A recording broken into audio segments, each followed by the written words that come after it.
If the universe is meaningless, why does meaning feel like oxygen?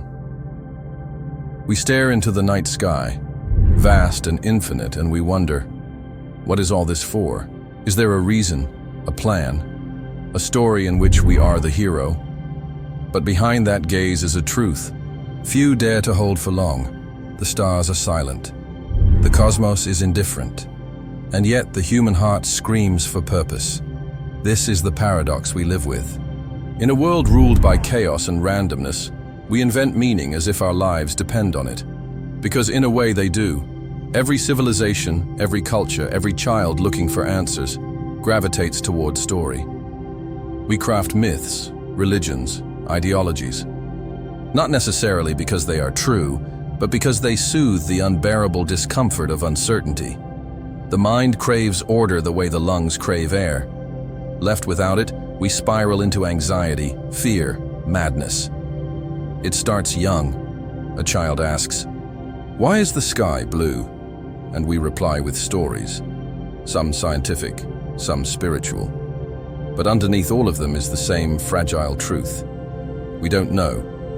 We never really did. But we have always needed to pretend we do. Cognitive dissonance, the psychological agony of holding two conflicting truths, isn't just an internal quirk. It's a survival mechanism. We were never meant to see the full chaos of existence. So we look away. We focus on goals, routines, symbols. We build systems. We marry, we pray, we work. Not because life is inherently meaningful, but because it is unbearably painful to accept that it might not be. Carl Jung called it the archetypal pull, a deep, unconscious drive to fit into a story greater than ourselves. The hero's journey, the wise elder, the divine justice. These aren't just literary devices. They are blueprints we map onto reality so we don't drown in randomness. But what if meaning is not something we discover, but something we project? What if the universe doesn't whisper secrets to those who seek, but merely echoes their own? Cries back at them? Albert Camus called this the absurd, the human desire for clarity in a world that offers none. He believed we are like Sisyphus, cursed to push the boulder of purpose up a hill, only to watch it fall again. Yet Camus didn't see this as despair. He saw it as liberation. To recognize the lie and still keep pushing, that, he said, is where true rebellion begins. Still, it's not easy. To consider that your dreams, your ambitions, even your love, might be narratives stitched together by an evolutionary brain, desperate to impose coherence. That is a horror few can stare into for long. It's not just the fear of death that terrifies us. It's the fear that life might not mean anything at all. And yet, we resist. We resist the void. We fill it with belief, with ritual, with structure, with noise. We surround ourselves with distractions, identities, goals, gods. Because to strip all of that away, to look into the abyss with open eyes, is to confront a silence so deafening it breaks most of us. But perhaps that silence is where the real story begins. Because if meaning is fiction, what does that make us? The liars, the believers, or the authors? This is where we begin, not with answers, but with the terrifying beauty of the question itself. We don't believe because something is true. We believe because it keeps us from falling apart. At the center of every civilization lies a story, a scaffolding of ideas that hold society upright. These stories, whether they take the form of religion, political ideology, or economic doctrine, are rarely chosen for their accuracy. They are chosen for their power. Not to explain the world as it is, but to offer comfort in the face of what we cannot understand. Thousands of years ago, when lightning struck the earth or rivers dried without reason, early humans didn't analyze weather patterns or hydrology. They told stories. A god was angry. A spirit needed to be appeased. A sacrifice had to be made. These weren't just tales. They were tools.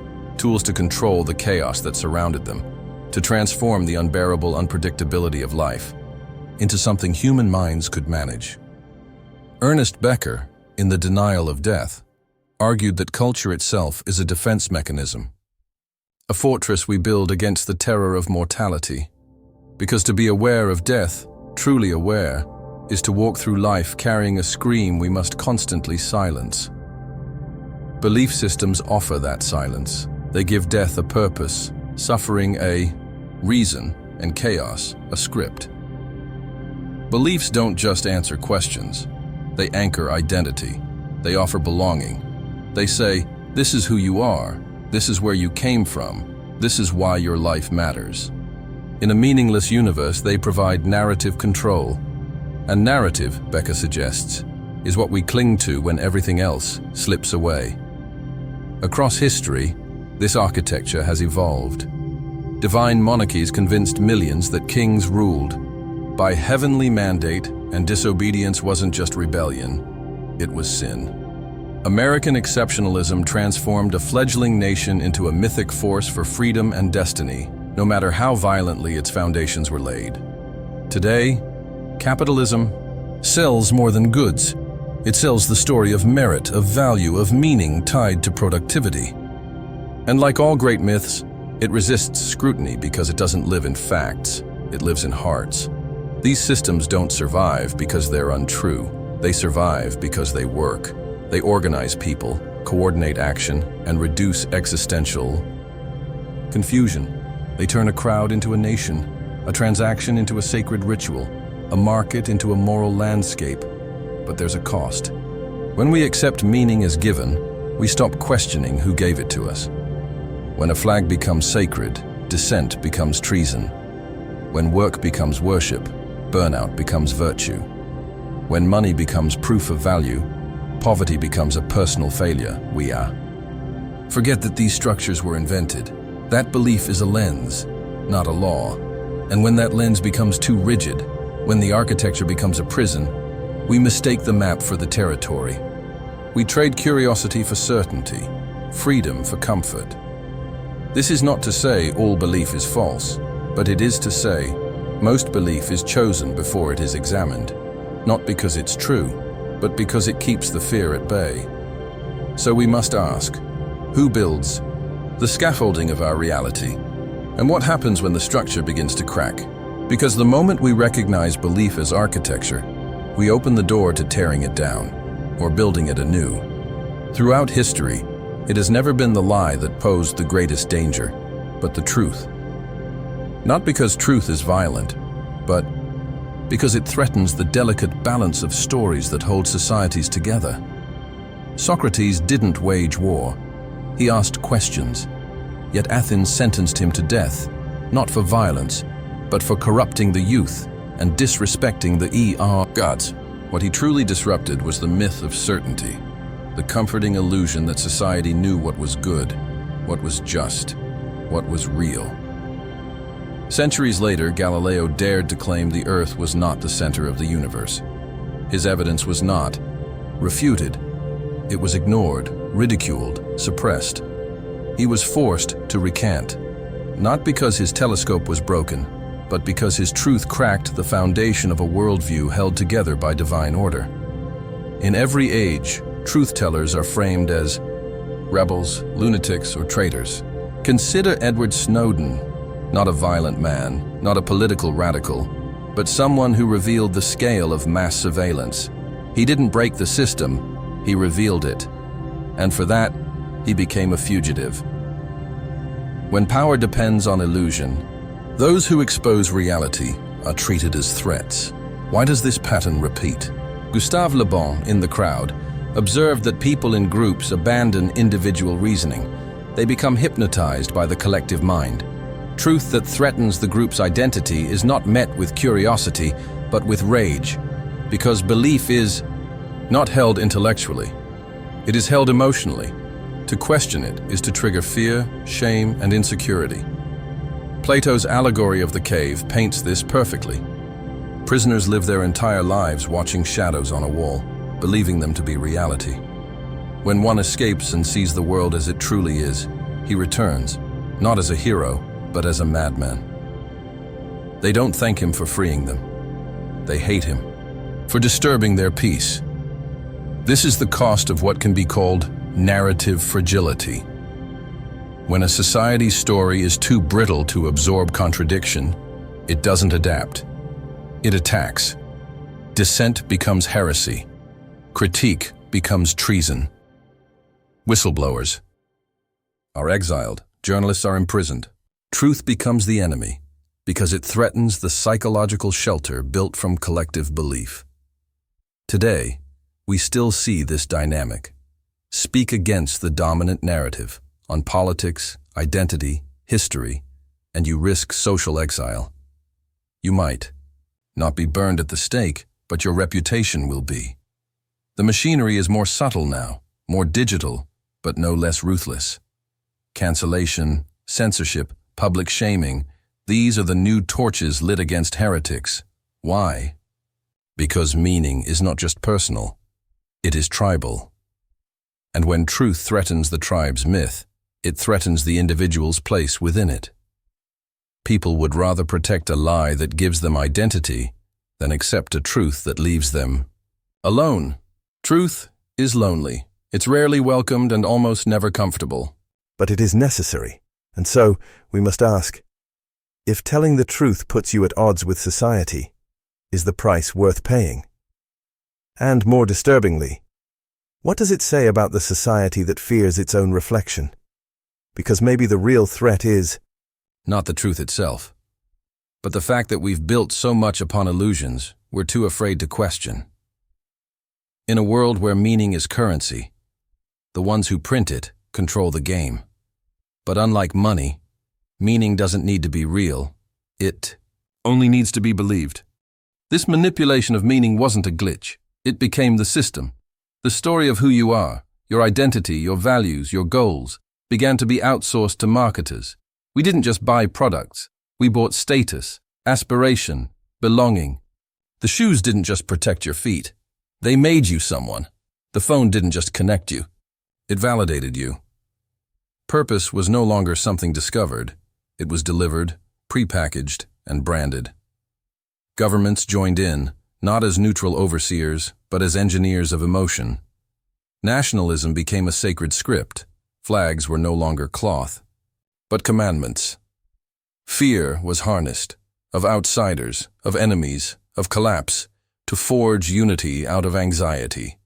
Manufactured crisis gave rise to manufactured identities. The French theorist Jean Baudrillard warned us, we are not living in reality.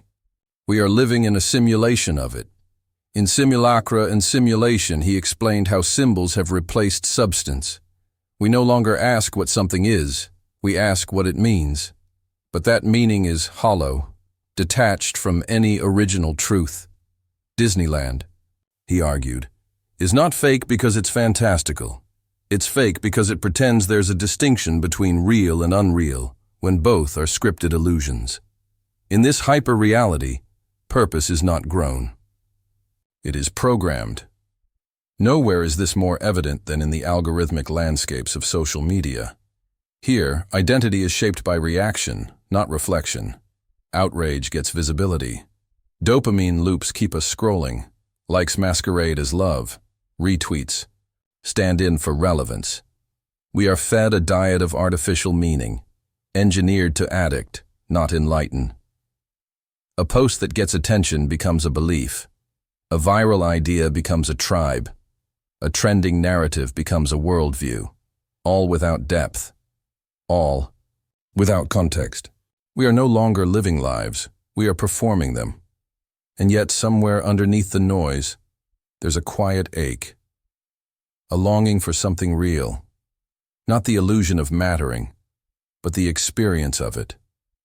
Not the chase for validation, but the confrontation with truth. That ache is not an error. It's a signal, because we are surrounded by meaning that feels urgent, but leaves us empty. We've mistaken stimulation for fulfillment. We've confused branding for belonging. We've allowed the architecture of purpose to be built by those who profit from our obedience. But what happens when the simulation cracks? When the system that fed us significance starts to devour itself? The machine thrives on belief. But belief, once questioned, becomes volatile. And if the purpose we've inherited is artificial, then its collapse isn't a tragedy. It's an invitation to remember that purpose was never something to be sold to us. It was something waiting to be reclaimed. The certainty we once clung to has begun to crumble beneath our feet. The stories that held us steady, of gods, of progress, of absolute truths, have lost their grip. We are left facing an abyss, a void where meaning once stood firm. And in this void, many find themselves swallowed by despair. Viktor Frankl, in his profound work, Man's Search for Meaning, argued that the will to find meaning is the fundamental drive of human existence. But what if that search itself is a trap? What if there is no inherent meaning waiting to be found, no cosmic purpose etched into the fabric of reality? What if our sense of despair, our existential dread, is not a sickness to be cured, but a rational response to a world that offers no easy answers? This is not mere pessimism. It is the honest confrontation with the void. The 20th century, with its seismic cultural shifts, dismantled the grand narratives that once defined human life. Postmodern thinkers like Jean-François Lyotard declared the incredulity toward meta-narratives, signaling the end of overarching universal stories. Michel Foucault revealed how knowledge and power are intertwined, exposing the constructed nature of the truths we were taught to believe. Jacques Derrida's deconstruction showed that meaning is always deferred, unstable, never fixed. These thinkers peeled back layers of certainty, exposing the fragility beneath. Religious dogmas lost their unquestioned authority. Political ideologies fractured. The collapse of colonial empires and the horrors of world wars left societies disillusioned and fractured. The old pillars of faith, progress, and unity fractured into dust. For many, this was a liberation. For others, a catastrophe. Without the scaffolding of certainty, the individual stands exposed, adrift in an ocean of ambiguity. This existential drift breeds anxiety, depression, nihilism.